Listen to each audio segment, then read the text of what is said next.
How to log in into Canvas student portal. Let's get started. Launch your preferred browser. At the top, you will see the search box. Over there, type in Canvas login and search for it. With that, different website links will appear. Click on this one website link, Canvas Image Structure, open it. You will be directed to the official website of Canvas.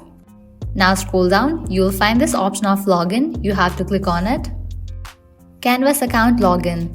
Select your account type. Over here, you're going to find different options. Click on the option of students and educators. Now over here, you'll find the search box. Type in the school name or the district. Once you type in the school name or the district name, you will land to the login page. Now you have to fill this, provide your credentials, email address and password. In the case you have forgotten your password, you can click on this option to recover it. Once you fill this, click on the option of login, and with that you will be logged into your account. So this way you can easily log into Canvas student portal. At the end, if you guys find this video helpful, don't forget to like, share and subscribe to our channel. Thank you.